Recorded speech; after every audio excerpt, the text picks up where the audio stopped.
All right. And with that, I am going to pass the presentation over to Tanvi. Thank you so much for being here tonight and excited to hear from you.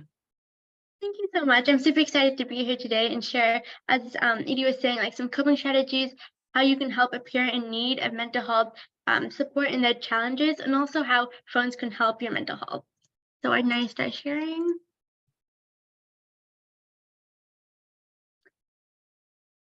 Are all of you able to see my screen? Yeah, awesome. Okay, yeah. So as maybe some of you don't know, but May is Mental Health Awareness Month, and having an Evergreen monthly forum this month, I think, is a really great opportunity to bring more awareness to this topic, but also a reminder that mental health is important every month. But May is bringing more awareness, and I think it's nice to have that reminder that mental health does matter, and have a month to like really support that and make sure you're aware of it. So yeah, I'm Taanvi Arekapudi, and happy Tuesday to get started. So I am a mental health advocate, speaker, international best-selling author of Uplift Teens Today for coping strategies for mental health. I'm also the founder and president of the Teen Empowerment Club and a youth ambassador for the National Alliance on Mental Illness. So before I get into everything else, I'd like to start off with my mental health journey, because I feel like coming from my mental health challenges, that's what really made me get into this field and being able to inspire others to get the hope and get the resources they need. So about 4 years ago, when I was moving from Ireland to the US, I was going through a lot of emotions at this time, like feeling anxious. I was feeling stressed and like really isolated in my emotions because I didn't have anyone else to share it to. I felt like no one else was going through these emotions at that time. And like all the emotions of not having that many friends when I used to in Ireland have a lot of friends and like being really social, but here like trying to make friends when everyone else was already in groups, like I felt very excluded and like getting used to a whole new school curriculum coming in halfway through the year. It was really hard for me to deal with all these overwhelming emotions. And at that time, I was like 9, and all these emotions were completely new to me. So couldn't handle all those emotions that were piling up, and suddenly I burst out crying one day. After this, my parents and my sister came over to console me and said they're also going through challenges. And at that time, my mom proposed a mindfulness. So I went through this mindfulness exercise, and after doing the 5-minute mindfulness, I was able to really get distracted, and it really helped my mental health be able to not think of who to sit beside the next day at lunch. And it made me think, okay, this is important, and here's the help for it. Like when I was going through stress in that time, I was able to calm down with that mindfulness. So after trying that mindfulness and seeing it help me, I was looking in and seeking for more coping strategies.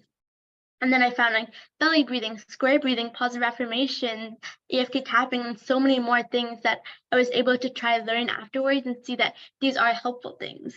So after that, I was seeing through online learning during COVID that a lot of my peers and friends are going through these challenges as well that I'm going through.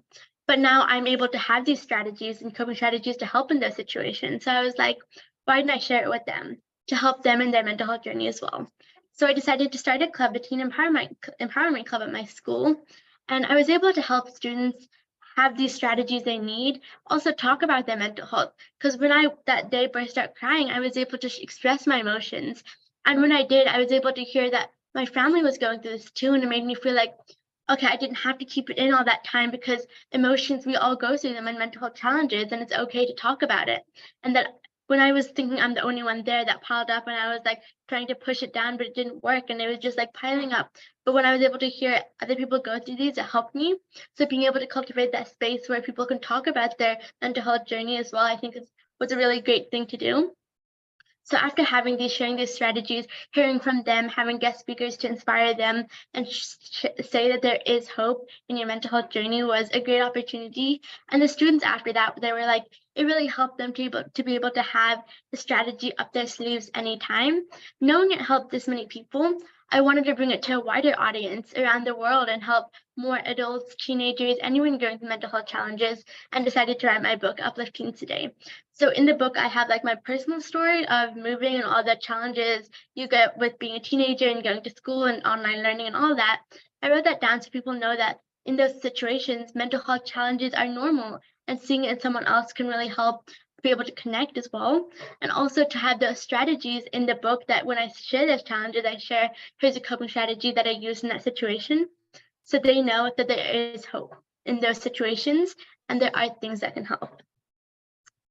So now moving on to talk about mental health stigma, I think before getting into everything else, it's always important to address that there is a mental health stigma, but there are ways to break it.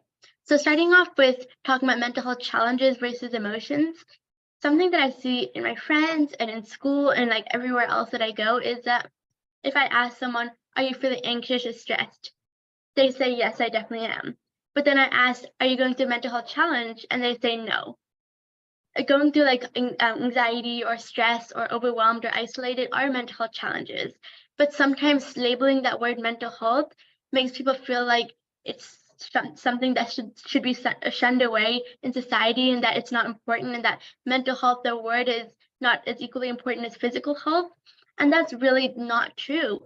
Mental health is equally important as physical health, and being able to use mental health challenges as a word that's okay in society is really important. And it's actually getting better nowadays with more people expressing their emotions, using mental health challenges to be able to better specify their emotions. I think that's a great start.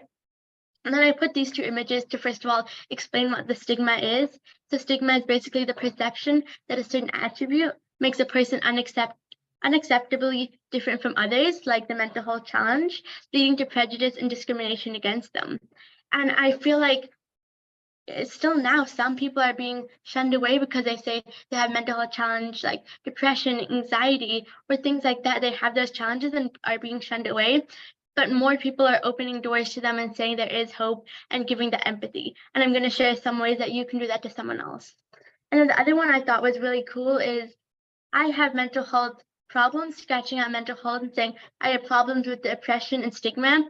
It's like, yes, we have mental health challenges, but on top of that, the stigma is piling up and making it harder to express, making those challenges even more harder to deal with.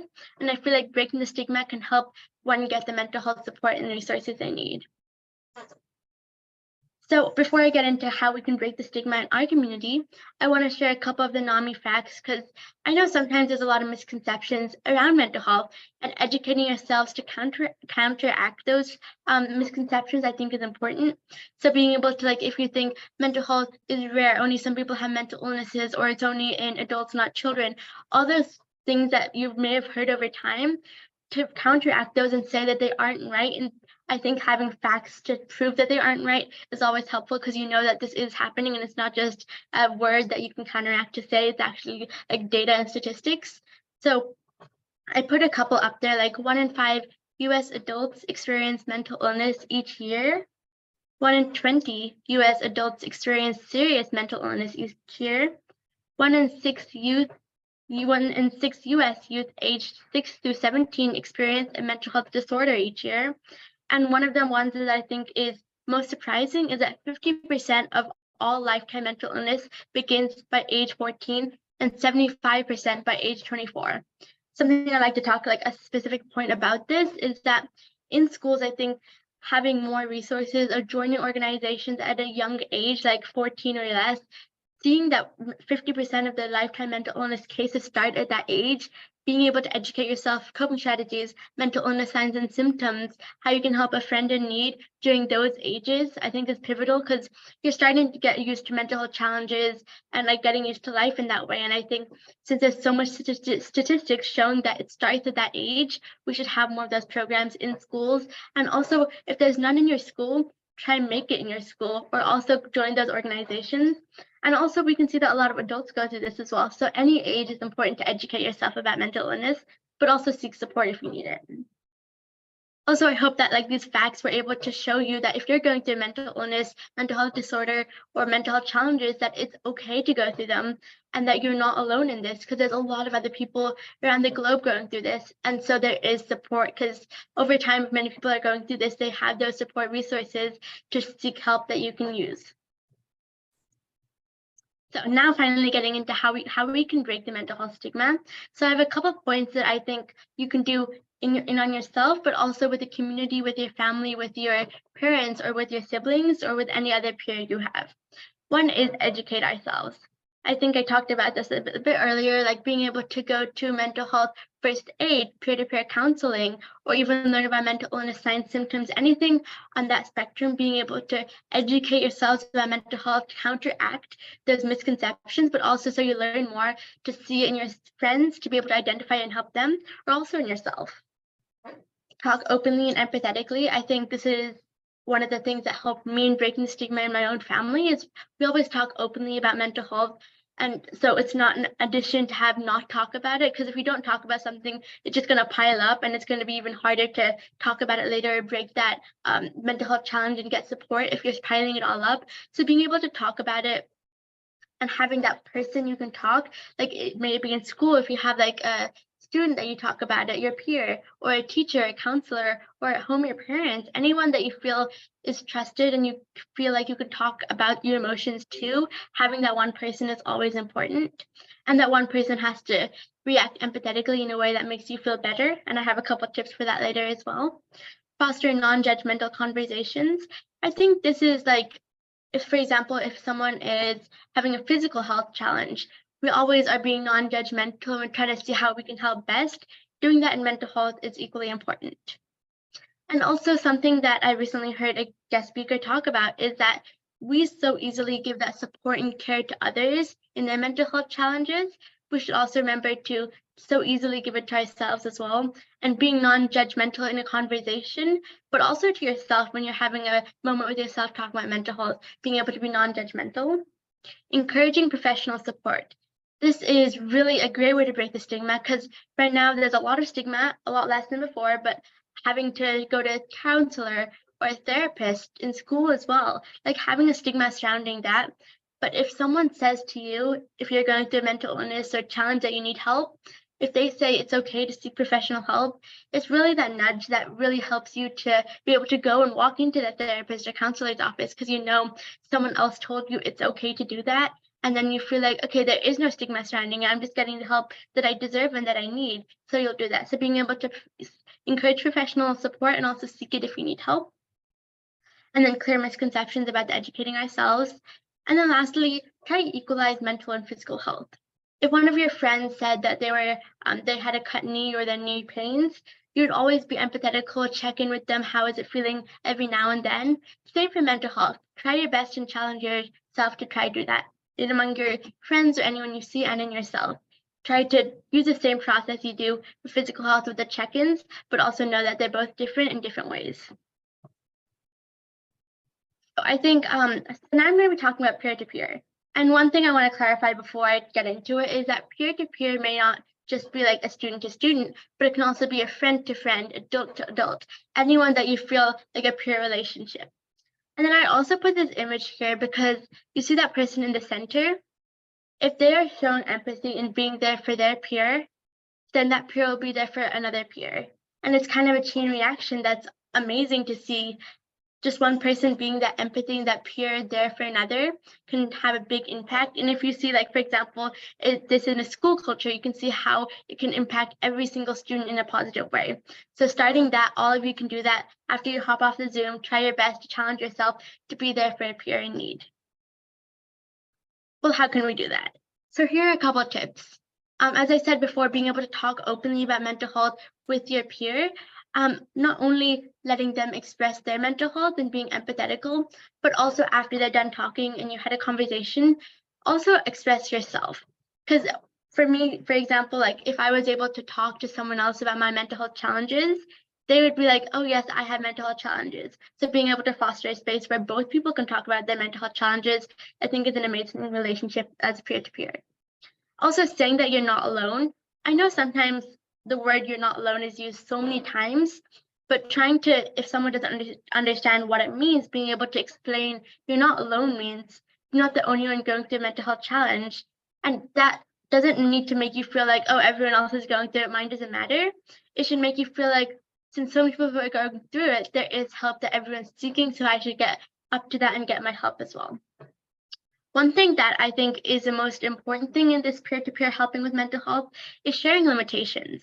Because you're just a peer, maybe a student or adult, and you're not like a professional in this mental health field to help them that way. So being able to, like, when they share their emotions, say, if you can't, say like, I'm not going to be able to help you in the way that you maybe need help as a professional. So I'm going to say I can help you with checking in and saying or asking if you're okay and talking about it, but I'm not going to be able to help you in a way that maybe meets your expectations. So be sure to talk to me if you're having trouble, but also here is a therapist you can contact, a counselor you can contact, a teacher you can talk to. Being able to say that your limitations are there, but also being able to say, here's some professional help that I can't do, but someone else can do for you. So you're not just saying, I can't help you and leave them hanging. You're giving them a route to use as well. So I talked about peer-to-peer, and now it's parent to child. So about parent to child, I think especially after COVID, like if there's a student, all of us students were online feeling isolated, and like even in our own homes, we're very isolated to our parents as well. And being able to, we're always like, we can deal with our own emotions. We're in our own computer. We got this sort of feeling. But sometimes every child needs a parent support in a mental health journey. And if they feel trusted with that parent, it's important to get the support. Or parent doesn't need to be like their actual biological parent. It can be anyone who has that parent figure, parent role in their world. And I think being able to know that is also really important, because if you don't feel trusted with your parent, finding someone else who you feel trusted among is really important. So yeah, being able to console your child and knowing that even though your child may not say it, sometimes we all need help in our mental health challenges. So here are a couple of tips that you can help your child in their mental health journey and challenges. So as I was talking about before, listen and non-judgmental talking. I think being able to, even for peer-to-peer, like listen, then do the non-judgmental talking, because it's always nice when you're talking and sharing your emotions rather than getting interrupted. It's hard to not interrupt that person if you have like a comment or suggestion in the middle. Being able to hang on to that and say, here is an open space. I'm not going to say anything until you finish, and don't give any like facial expressions like you're about to talk as well, because I know it's hard, but trying to like control that and be able to say, hey, talk as much as you want about your challenge. And then after that, I'm going to react in a way that makes you feel comfortable in the situation. So listen, then non-judgmental talking, being supportive, and like, even if you don't know much about mental illness, like if, for example, your child has anxiety and you don't know anything about anxiety, being able to be supportive in a way like educating yourself or taking them to like a therapist or counselor, and being supportive in a way that they feel like it's okay to go through this and I have support system who's helping me in this. Being supportive makes them feel like they're understood and that someone cares for them. Being supportive, important. Open conversations, having open conversations where the child shares to their parent about their challenges, but also that the parent can share to their child, like fostering that relationship that both people feel like they're able to express their emotions is really important. And having open conversations so it's not stigmatized in your own household, because you should be able to feel like people understand you and that you're able to openly talk. And having a conversation about mental health is always important. Even if it's the first conversation in your house you ever had, it's always the first step that's most important to get started. Practicing along with the child. This is what I do in my own home. Like when my parents are suggesting a tapping technique or mindfulness, we all do it together. And I think that's something that I really enjoy, because it's not just like, for example, my mom telling me, go do some EFT tapping. It's more of, why don't we all do this together? Because rather than being like an assignment, go do this yourself, it's like, why don't we do this together and go through all the steps? So it's like if a teacher is showing like a student how to do something, they would do it themselves. So saying like as a parent, here, try this, I'm also going to try it with you because it is beneficial for everyone. Being able to do that can make the child feel like, hey, my mom's doing it, or my dad's doing it, or this parent figure is doing it, why didn't I do it now? Or why didn't I do it along with them? And then, yeah, I talked about increasing understanding as well. It's important in any relationship, peer-to-peer, parent-to-child, or anything else, being able to increase your understanding, to be there for them, even though limited, somewhat being there and like sharing coping strategies. Also, it can be from your experience as well. It doesn't need to be like you Google some coping strategies for being stressed about a test. Something from your own experience you can suggest as well. So I talked a lot about like parent-to-child, peer-to-peer, and then also I talked about breaking the stigma. Now I'd like to talk about something different, and this is 7 ways that phones can benefit our mental health. One thing I want to say is at the end I have time, like 15 minutes or longer, to answer any questions you guys have. So now I'm just going to talk about phones for mental health, and then we can get to the questions after. So this presentation is by my sister and I, both NAMI Youth Ambassadors, and we're always like, a parent typically in this world says to a teenager, like, don't use your phone, it's bad for your mental health. And I feel like this is said so much, but it's important to know that if you use your phone the right way, it can actually benefit our mental health. And this is really interesting to see. There's a lot of ways it can, and opening your mind to say, if I use it the right way, it will. And I want to share a couple ways that you can use it the right way, so you're not stopping using your phone altogether. Because if someone says don't use your phone, it's not possible to stop using your phone overnight. So being able to use it in the right way is always helpful. So before I get into that, I wanted to share some statistics. So one of them is there's a Mood Prism app that can enable mood tracking, feedback, advice, and also mental health strategy educations for users. So this app is said to have a significant impact on the users who used it, their psychological well-being, and also their mental health overall. So it was really nice to see there is a lot of apps out there that are helpful, like Headspace, Calm, Insight Timer, so many mental health apps out there, like mindfulness as well. And also this graph shows how over years and over like months, the demand for mental health apps is increasing. So putting both of these statistics and data points together, it shows that as the demand for mental health apps are increasing over time, the user friendliness and how helpful they are to the user is also increasing. So it's a perfect time to be able to utilize these technology either through your phone, your computer, or any other gadgets you have. So I'm gonna go each by each of the 7 ways that phones can help our mental health. So I'm gonna start with the first one. Seeking help through apps, websites, and hotlines. A lot of you already probably know this, that NAMI offers diverse mental health resources. They also have a NAMI helpline, which is calling or text, and that's the phone number here. If you want, you can take a screenshot of the phone number. Also, you can look at the recorded. And also, if you go to NAMI.org, they have all the information there. And then also the new suicide prevention hotline, you can call 988 for that. So through your phone, you can access so many different apps about mental health. If you're going through struggles to have those strategies, you can look at a lot of websites to increase your understanding. And also there's a lot of hotlines out there that you can call during mental health crisis, or even when you're having a mental health challenge and don't know how to deal with it. So being able to know your phone is a great platform to find so many resources out there that you can need at different times in life. And then one thing that recently I was hearing a lot of people say is that having these texts, caller texts, taking these pamphlets or having these screenshots somewhere is not the best way, because when you're having that crisis or like suicide thoughts, anything like that, that's really like the red button, you don't have that right there. You have to like go search through your papers to say, oh, this is the hotline number. But being able to have it in your phone ready to go and like labeling it like this is 988 or this is the NAMI helpline, being able to save in your phone like that when you're ever having a challenge, to be able to refer back to it and then just to click of the button access it is a lot easier than searching through all your papers and trying to find it in all your pamphlets. So that's just a tip that I think is really beneficial for anyone to do as well.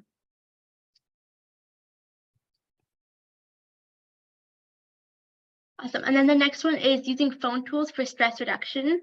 As a student, this is what helps me the most, and I've learned all these through COVID. And I feel like the best things I've ever learned is using technology to help stress reduction. I know it's kind of ironic because we all think like phones and computers make us more stressed because we are constantly on our doing work or on texting. There's a lot of things that can be stressful and stressors in life on the phone, but also knowing that there are tools that can help to reduce that stress is important. I'm going to be talking about a couple of the apps that are in most phones and also a do not disturb mode. So starting for the reminders app, this is always helpful because if you are wanting to send an email to someone and you're like in the car ride to school and you're like, oh, I need to send an email to this person, being able to put that in your reminders app and let it like remind you afterwards when you're in your work desk is a lot easier than writing it down in your head and it getting smudged or anything like that. Also typing up your tasks in a notes app.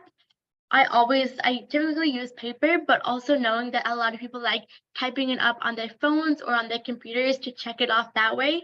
I think it's also a lot less paper wastage because you're able to have it all right there, and also being able to start a new day clean without having to scribble out a bunch of things on your paper. And there's a lot of apps like the Notes app that you can just type them up and then you can just click the check mark when you're done with the task is really helpful. And also one thing I like about this is you don't need to bring that paper constantly around the house when you're remembering to do a task. If you're watching a movie after a full day of work and you're done with work and you're like, oh, I have to do one more thing. I have to like get ready, get a meeting link for this meeting I have. Having that task on your phone, like you bring your phone everywhere. Having to write that down on your notes app is a lot easier than bringing a paper, getting the pen, and writing it down. Setting alarms for meetings, I honestly always do that because if I'm just like done, if I get out of school early and then I have a meeting at like 6 p.m. or something, rather than being like every single hour looking at the time and being like, oh no, I have this much time left. I don't know when I can do work and all those things, and being like, oh, what if I forget the meeting? The alarm app saves you from that. It's basically where you're able to set an alarm 5 minutes before the meeting so you can get ready and get in the right mindset for the meeting. But also, if you're having a stressful day and you just want to take a break, you can take that break, like eat a snack or anything like that, or do anything else you like doing in your break. And then you have that alarm right there that that's going to go off 5 minutes before, so you don't need to constantly check the time. And then also the do not disturb mode, as I was saying earlier. Basically, a lot of students use this, a lot of teenagers use this that I know, basically to have no notifications while you work, because notifications can really bug you when you're trying to like concentrate on some math homework or trying to write an important email. Just having those notifications are always going to make you want to look at your phone, so being able to put that do not disturb mode.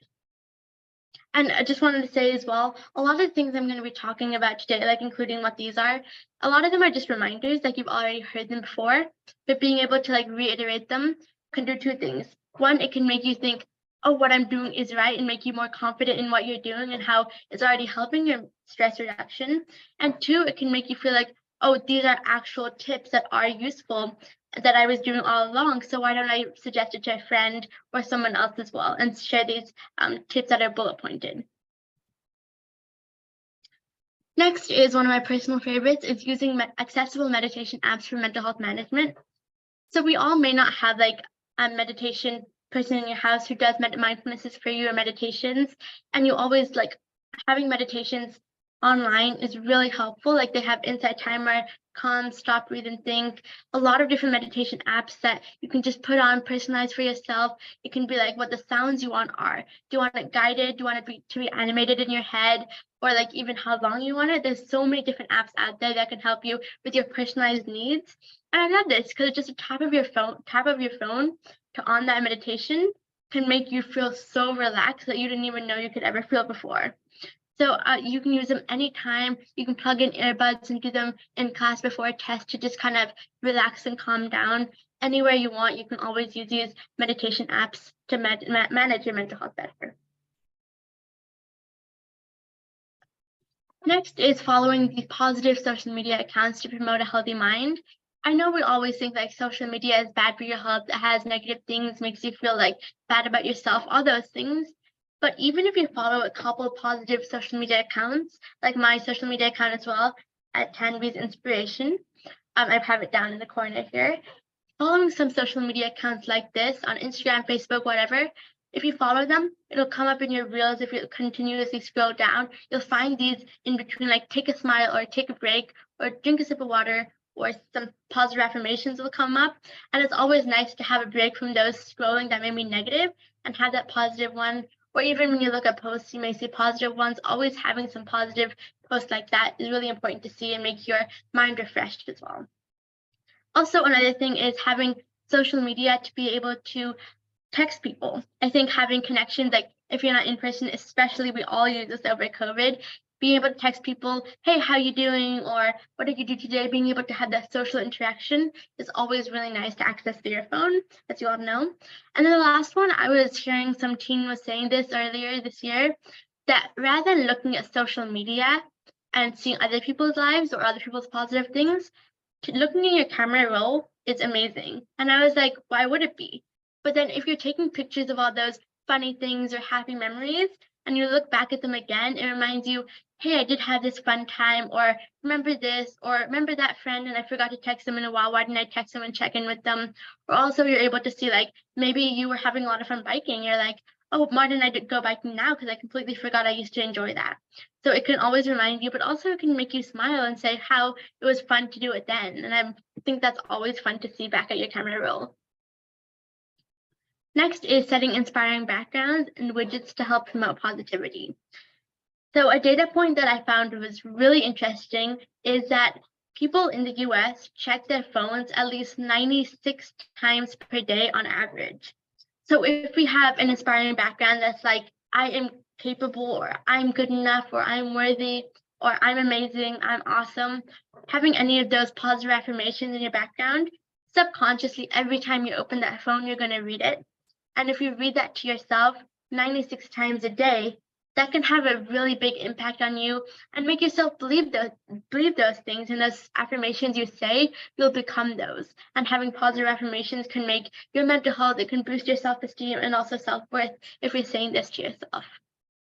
And also you can use widgets that can have those positive things. You can also have them to display your to-do tasks like we were talking about, and also like having simple strategies like if you want to put on your background or a widget saying, try go on a bike ride if you're having trouble concentrating, if you want to put those things as well, or inspiring quotes.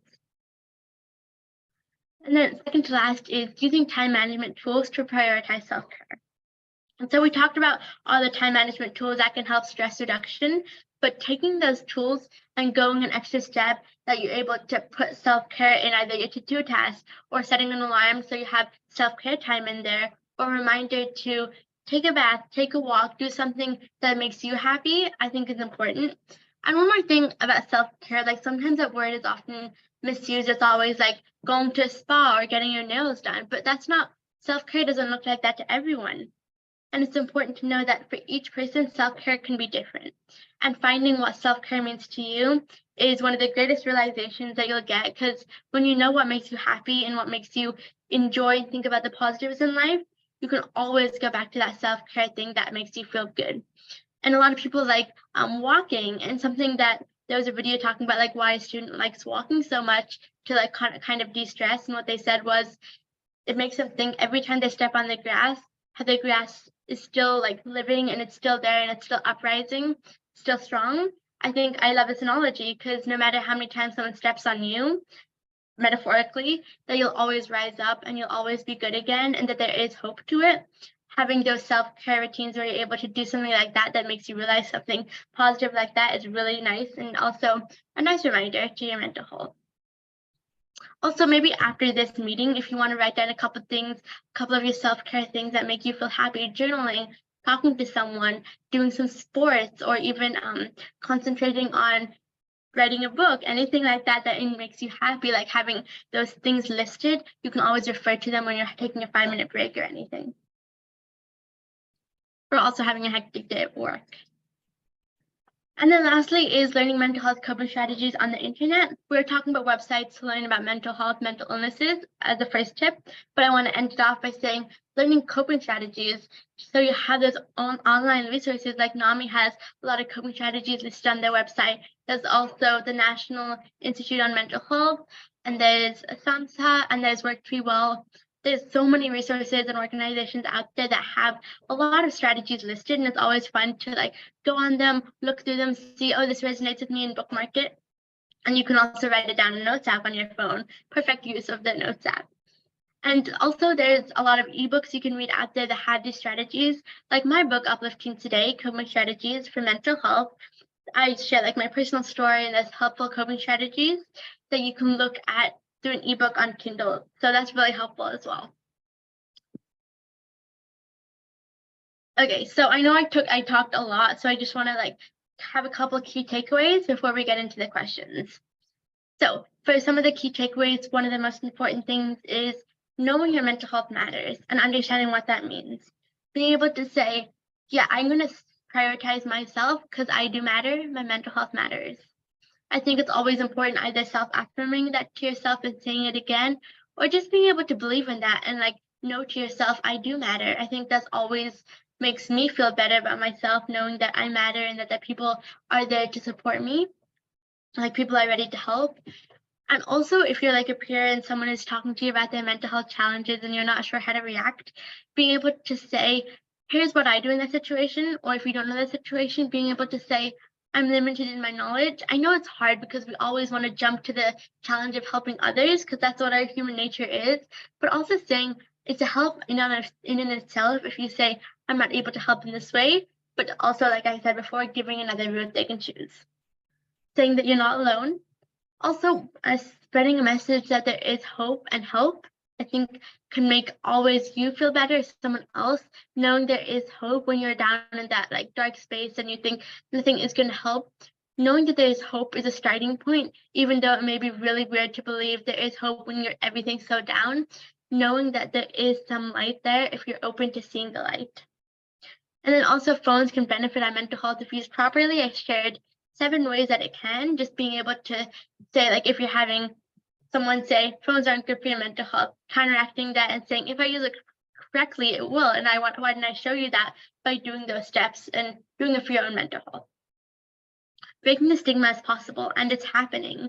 I love being on student panels when different students and teens are sharing like there's questions asked like, what is a mental health stigma and is it still happening?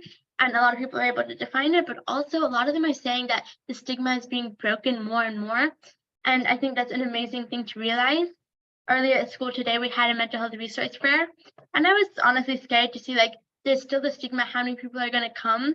But when students started walking in through the door and getting the mental health resources they need, and also those fidget toys, it was really nice to see that the stigma is being broken and that people are realizing that your mental health is more important than any stigma there is. And it's important to cross that stigma and get the help you need if you need those resources. And then also prioritize mental health as you do physical health. Like if you get an injury, you always prioritize that and make sure that you're okay. And also like tell others to make sure that they can support you in the way that they can. Also do that to mental health and talk about it as openly as you can. Because if someone hears you say, I feel like anxious about this test, but I'm gonna try this, they'll also try that. Or if you say I'm feeling anxious, you can think of a time that you were feeling anxious, maybe you same test, and share a coping strategy. So always talking about it and being able to prioritize your mental health on top of anything else is the most important.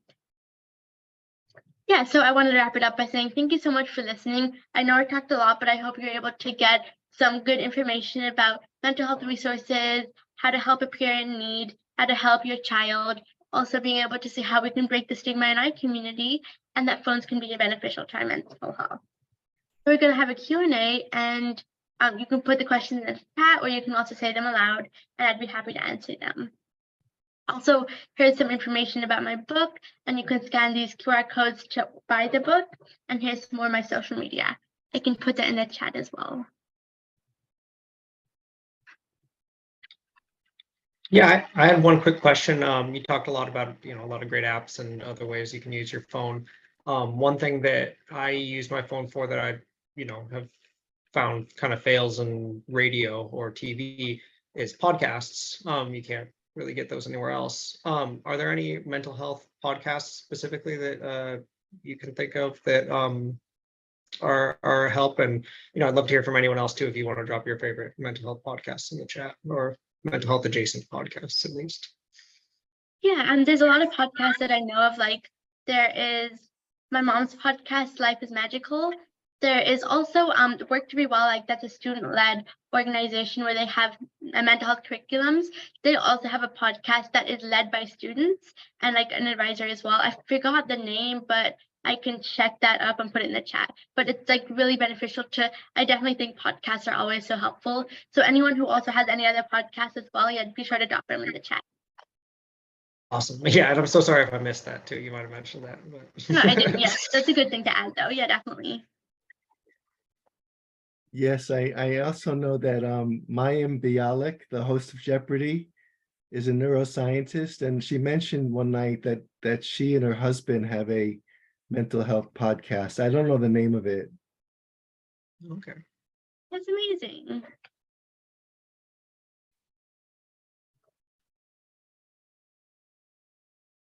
Yeah, does anyone else have any questions in the meantime that I can help answer? Taanvi, thank you very much for an excellent presentation. what I'm wondering is how can we expand our youth mental health efforts and our youth ambassador clubs to get out to more middle schools and high schools so that we can work with more students to do what you're talking about, which is to accept that mental health is just as important as physical health, and it's okay to talk about and to seek resources. Yeah, thank you so much, Donna. And I think like we really need to, sometimes often elementary and middle school are missed because we always think high school is like challenging, but also knowing that all grades are going through these challenges and need to be talked about.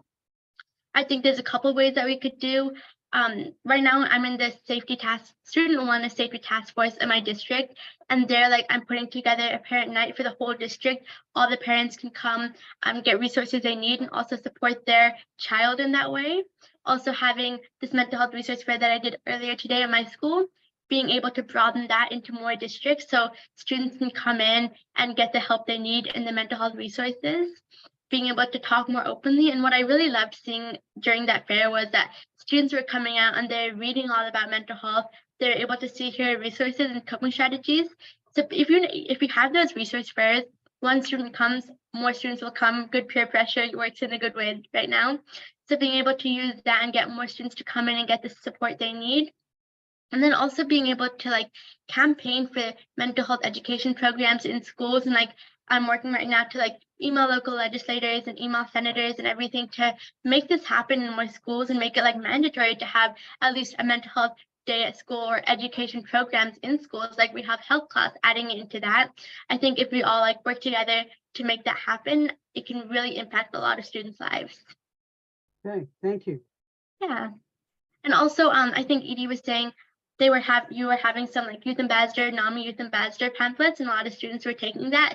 So if we have like you get a leadership position to advocate in your schools, a lot of people like grabbing that leadership position and working towards having these mental health resources in schools. And if a student is trying to give it and make it bigger to another student, it comes more easily. Like throughout the month I was sharing strategies to all my peers, and they were listening to it a lot better, or like how to help your peer.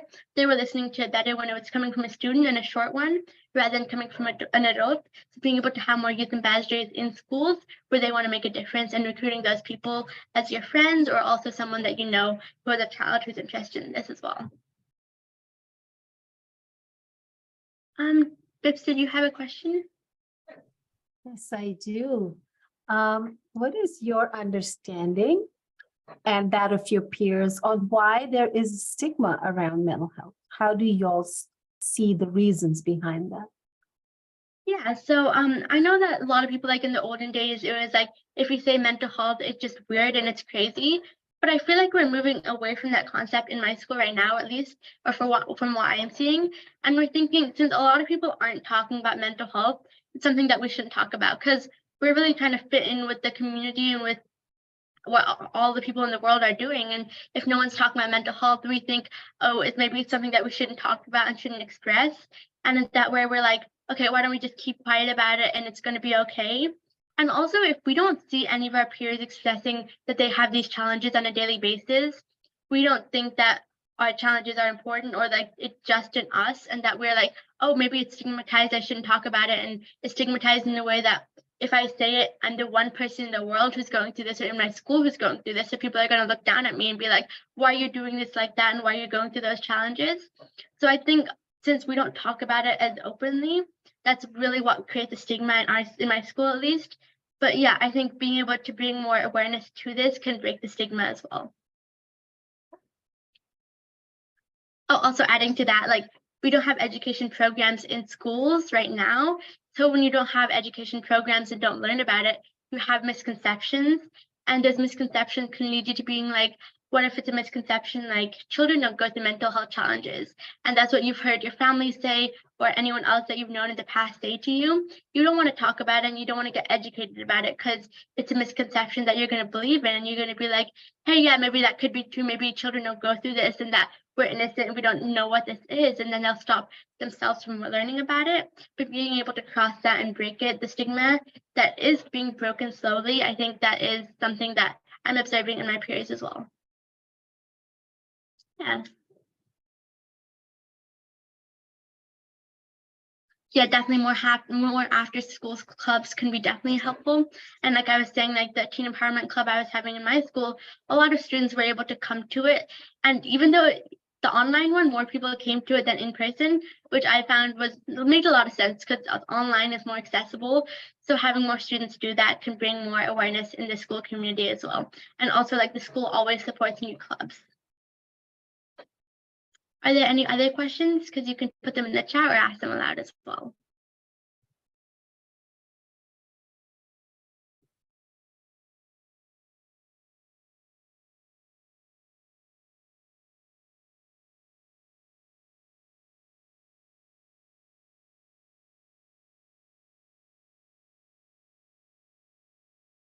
Until like we get any questions in the chat, I'm just going to put this up in case you want to scan the QR codes as well and get to learn more about the book.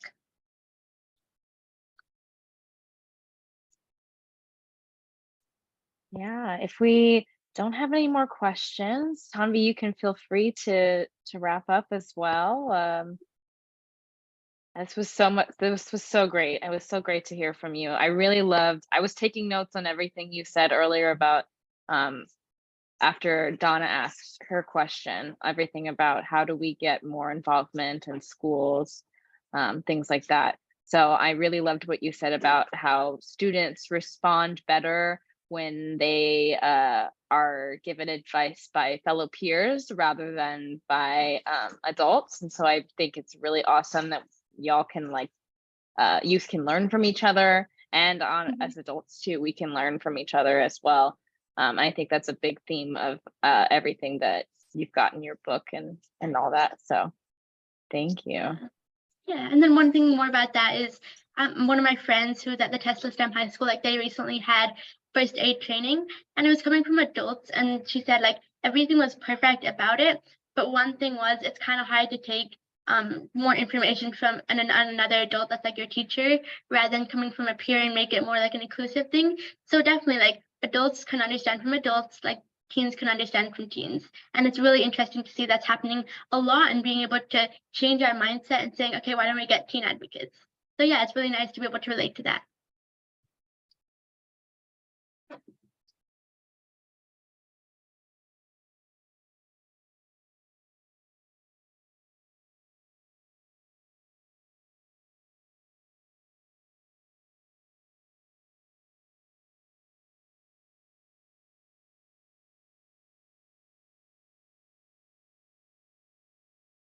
Yes, I'm loving all these podcast suggestions, book suggestions, everything. Thank you all so much for your participation. Before we wrap up, I'm also going to drop a couple of links in the chat. One is a programs evaluation form. That is, you'll be redirected to that survey as you exit the Zoom as well, but I wanted to put the link as well in the chat just in case. If this survey, it helps us receive help from our funders, and it continues to help us work to improve our programs in the future. And the second link I dropped in there is an invitation to donate to NAMI Eastside. If you feel so inclined, this continues to help support programs in the future as well. So check out those two links. If anyone else has any other questions or any insights on Taanvi's presentation today, please feel free to chime in. But we can also wrap up if we're good to go too. Yeah, I just have one more comment. So yeah, of course. The speaker mentioned that there are the NAMI hotline and the crisis line and things like that. I know that there are warm lines too. There are warm lines in King County and Washington State, and even in Oregon, I think they established a warm line for people who want to speak on the phone about their issues. And then I discovered last week that there's actually a website that lists all the warm lines across the country. And I think it lists their hours of operation and things like that. So that's a resource that you can access by phone as well. That sounds great. Yeah, thank you so much for adding that. I think it's really important to know that there are resources out there. And I love how you're able to connect that back to the phones and how you can access it through your phone. Thank you for that comment. You're welcome.